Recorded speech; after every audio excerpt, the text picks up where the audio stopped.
The stadium lights cut through the night sky. Tens of thousands of fans are screaming every word, the bass vibrating right through the concrete. Oh yeah, just absolute electricity in the air. Exactly. The cameras flashed. The crowd froze. And just like that, from a prison cell to the Grammy stage, he had finally conquered the world. But there is always a catch, right? Right. Because behind the flashing cameras and the roaring crowds, the country music world's biggest breakout star was quietly falling apart. It's just a wild contrast. It really is. Welcome to StarScope Report. Join us as we uncover Hollywood drama, music industry shakeups, and viral influencer scandals. From red carpet surprises to social media controversies, we dive deep into the stories behind the fame. And today, we are doing a deep dive into a headline that has completely blindsided the industry. Jelly Roll is stepping away to heal after his divorce from Bunnie X. Yeah, and we are pulling from a massive stack of sources today to figure out how this actually happened. We're looking at music industry reporting, legal updates, and even a really groundbreaking academic study out of Bath Spa University. Which is fascinating because Jelly Roll's sudden hiatus isn't just an isolated personal tragedy, is it?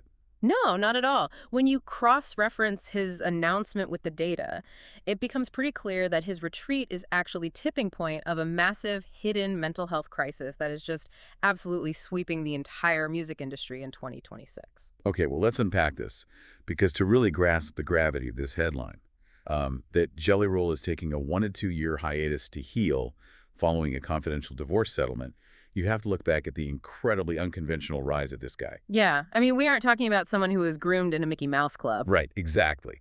Born Jason DeFord, he literally spent his youth from ages 14 to 20 in and out of juvenile detention. And prison, too, for aggravated robbery and drug possession. He basically spent his formative years entirely inside the system. Which makes his rise so crazy. He famously got his GED behind bars and, vowed never to sell drugs again. But his pivot to music, it was anything but instantaneous. He started in hip-hop, literally selling mixtapes out of the trunk of his car. Grinding it out in the underground scene for over a decade, right? Oh yeah, collaborating with artists like Lil White and Haystack.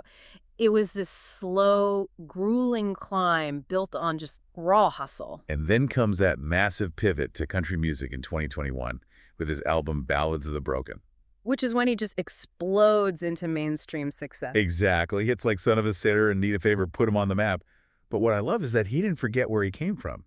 He donated $250,000 to build a recording studio at the Davidson County Juvenile Detention Center. Wow, which is the exact same facility where he was once held as a teenager. Yeah. He wanted to give those kids a trade, an outlet, something he never had. That is incredible. And by 2026, he is at the absolute peak of his career. I mean, he earns 3 Grammy nominations for his album Beautifully Broken. And we can't forget the physical transformation, too. Right. He debuts a jaw-dropping 136-kilogram weight loss at the pre-Grammy Gala. Which is roughly 300 pounds. Yeah, like going from 550 pounds down to 265. By every societal metric, he is winning on every single front. He is the ultimate redemption story. But despite all that triumph, the road was literally breaking him. Yeah. Like the cracks started showing during his 2025 Australia tour. Yeah, he went on the No Filter podcast and confessed just how badly he was struggling mentally. He talked about the severe isolation.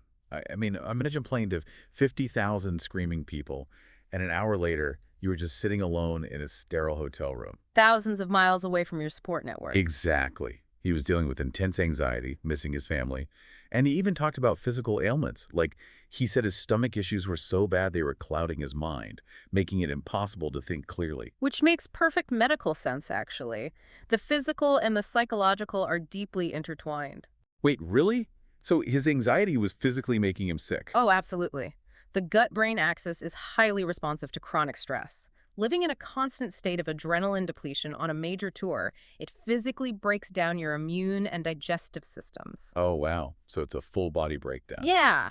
And this pressure cooker environment, it culminated in the shocking end to his 10-year marriage to Bunnie X in 2026. That was huge news. Court documents from the divorce reveal it was a completely confidential settlement. Right, featuring a one-time lump sum payment to Bunnie and a division of their shared assets. With zero future alimony, which is pretty wild. So it was a very clean break, legally speaking. Legally, sure. But emotionally, it was a massive fracture. Which brings us to the breaking point. Just weeks after the divorce is finalized, he is on stage in Colorado Springs. Wrapping up the big-ass stadium tour with Post Malone, I mean, the crowd is going absolutely wild. And right there, on stage, he shocks the fans. He announces he's taking a year or two off just to heal. It just makes me think of his life like a high-speed train, you know. It took him 20 grueling years to build the tracks, laying them down piece by piece through prison, the underground mixtapes, the relentless hustle. Right. But once that train finally hit top speed, the sheer unrelenting velocity caused the wheels to start coming off. If we connect this to the bigger picture, we are looking at severe psychological whiplash. Achieving your wildest, most impossible dreams while simultaneously losing your foundational anchor, his 10-year marriage, creates a devastating emotional vacuum. I can't even imagine. And think about it. This is a man who built his entire brand on survival, on toughing it out. For him to publicly admit that he needs to hit the brakes and heal, it's an incredibly vulnerable subversion of the industry's traditional masculine ideals. It really is. But you see a superstar step away, and you assume it's just one man hitting his limit. But Jelly Roll isn't the only one walking away from the spotlight right now. Not at all. In fact, he is just the tip of a massive industry-wide iceberg. If you are loving these Hollywood twists, make sure you are subscribed, because we have got an even bigger story ahead. Yeah, if you look closely at the 2026 touring schedules, Jelly Roll's sudden retreat is just the most visible casualty in what is becoming a mass exodus of country music talent. Wait, a mass exodus? How many artists are we actually talking about here? We are seeing at least 10 major country stars who abruptly canceled tours and shows in 2026 alone. And they are explicitly citing severe mental health and addiction struggles. Well, Historically, the music industry has operated on this toxic ethos of stoicism.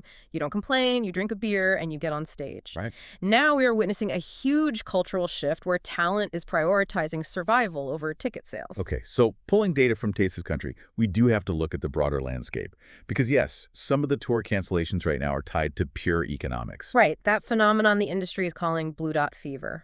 Exactly. Fans log on to Ticketmaster, they see all those blue dots representing available seats, and they realize they just cannot afford the sky-high ticket prices in a tough economy. So they delay buying. Yeah, but the artist sitting on the tour bus sees those thousands of empty blue dots on the arena map just weeks before the show, and they panic. They completely internalize that economic friction as a personal failure. They think, oh, my fans don't love me anymore, instead of realizing that inflation just priced out their core demographic. And that intense financial anxiety just accelerates the mental breakdowns. Exactly. And the sheer list of dramatic 2026 dropouts proves how deep this goes.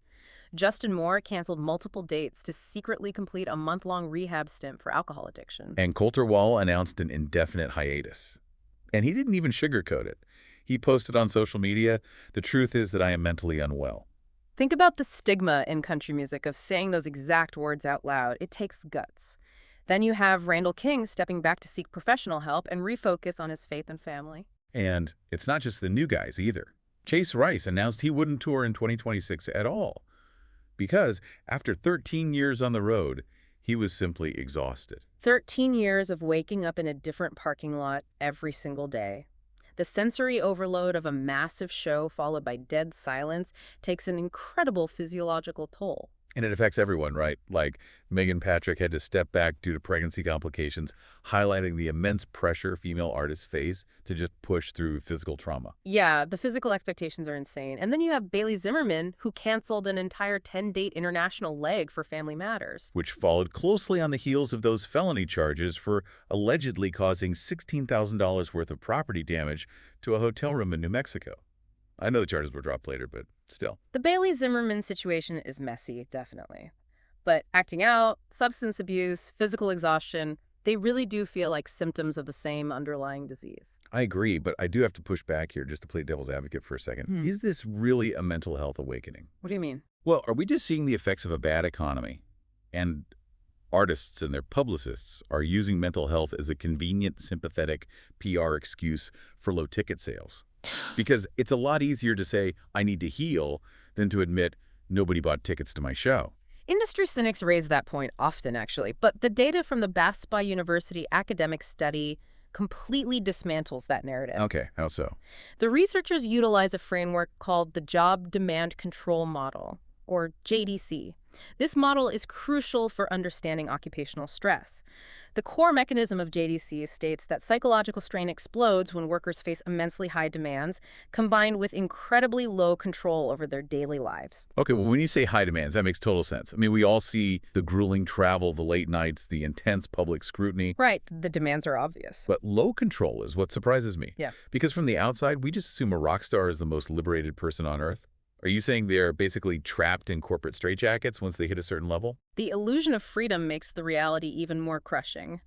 Once an artist signs these massive touring deals, their schedule is dictated down to the minute by promoters, managers, and labels. They have zero autonomy over where they sleep, what time they eat, or when they can see their families. When an artist is dealing with those sky-high demands and zero baseline control, the mind literally fractures. That makes a lot of sense, actually. Yeah, the sheer volume of artists entering rehab proves this is a genuine clinical occupational hazard, not just a PR spin to cover up low ticket sales. So we see all these artists crashing and burning, and it's so easy to blame the tour buses and the grueling schedules. But wait until you hear what the actual root cause is. It is definitely not what you would expect. No, it isn't. Later in this deep dive, we'll talk about the shocking villain nobody saw coming and the radical demands insiders are making to fix it. Stay tuned and hit that subscribe button so you don't miss what's coming next. You really won't want to miss this part because the bath spa study found that the thing actually breaking these artists doesn't happen on stage at all. It happens on their phones. Mhm. And it is something every single person listening right now deals with every day. The study published in the Music and Science Journal by researchers at Bath Spa University completely flips our assumptions about the rock star lifestyle on its head. And they used a really specific methodology for this, right? Yeah, they utilized a methodology called participatory action research, or PAR. So they use participatory action research. How does that actually change the data? Like, why couldn't they just send out a standard survey to these musicians? Well, think about it. If you send a survey to a massive celebrity who actually fills it out. Their publicist, probably. Exactly. Yeah. The PR team intercepts it and fills it out with these safe, brand-approved answers. Participatory action research bypasses that completely. Okay. The researchers collaborated directly with the professionals, the artists, managers, and producers, bringing them into the research process as equals. Working with them in their actual environments. Right, so they bypassed the PR machine entirely and got artists to admit things they would never tell a standard interviewer. And what they found blew my mind. I read this part of the study twice. It's shocking, isn't it? It really is. The biggest threat to mental health wasn't the physical exhaustion of touring or the late nights. It was social media. Yeah, artists are suffering from severe burnout because they are expected to be full-time content creators. They are constantly chasing likes, views, and viral TikTok trends, Right. rather than actually focusing on their art. But wait, I have to ask. I get that Instagram can be toxic, Sure. but you'd think sleeping on a cramped tour bus for 200 days a year and eating gas station food would be the hardest part. Why is an Instagram reel breaking these artists? It comes down to a psychological mechanism called identity fusion. Social media forces artists to tie their core identity and self-worth directly to digital metrics. So their likes literally equal their worth. Exactly. The boundary between the brand and the human being completely dissolves. When a video underperforms, or the algorithm buries their post, they don't just feel like a marketing tactic failed. Right. They process it neurologically as a failure of their own human worth. Oh, man. Think about the exhaustion you feel trying to maintain a polished LinkedIn or Instagram profile just for your friends or colleagues. Now multiply that by 10 million. And imagine your literal rent, your record deal, and your career survival depends on whether a social media algorithm decides to promote your video today. That constant metric-driven worth has to breed a relentless comparison culture. Oh, it creates crippling imposter syndrome. Preparing and presenting yourself to an audience of millions every single day leaves them feeling exposed 24/7. I can only imagine. One participant in the PAR study confessed they felt they couldn't even take an hour off to do yoga without worrying that their fan base would forget about them. There are zero boundaries. The artist is always on the clock. Always. And on top of that, the study highlighted that the industry lacks basic safety nets. Success is incredibly short-lived. Rejection is a constant daily reality. And for the independent artists, the freelancers, they're forced to juggle multiple jobs just to survive financially. You have incredibly talented musicians working around the clock online, going viral, and they still can't pay their rent. It is a broken system. which is why the researchers, backed by the industry professionals they interviewed, are proposing a radical solution. They are demanding an industry-wide code of practice. And this isn't just about, handing out a pamphlet on self-care or giving someone a meditation app subscription. No, they're demanding systemic change. Currently, the industry relies on short-term reactionary crisis helplines, basically waiting until an artist is suicidal before intervening. Which is way too late. Way too late. The code of practice demands accessible, long-term psychoanalysis therapy baked into contracts. It demands enforceable management accountability, so managers can't just work an artist into the ground. And it also demands fair pay, establishing minimum living rates for freelancers. But one of the demands that stood out to me was so basic, it's almost tragic that it has to be demanded at all. The catering one. Yes. They want venues to be required to provide basic human necessities in the dressing rooms. We're talking about actual food and non-alcoholic drinks for performers. The fact that professional musicians are still being paid in exposure and beer in 2026 is wild. They're essentially saying, treat us like professionals, not party accessories. It fundamentally comes down to dignity. Tying this back to the job demand control model, this code of practice is entirely about giving artists a baseline level of control and structural support to buffer those massive industry demands. When you restore a person's agency, you drastically reduce their psychological strain. Exactly. So what does this all mean when we bring it back to where we started with Jelly Roll? Look at what he's doing right now. Setting a hard boundary. Yes. By stepping away from the stage and retreating to his home in Tennessee, he is explicitly choosing to prioritize his physical and mental health over content creation and endless touring. Jelly Roll is actively practicing exactly what these researchers are preaching. He is taking the control back. Right. He is navigating the JDC model perfectly on his own terms. And he's doing it with a very specific, ambitious goal in mind.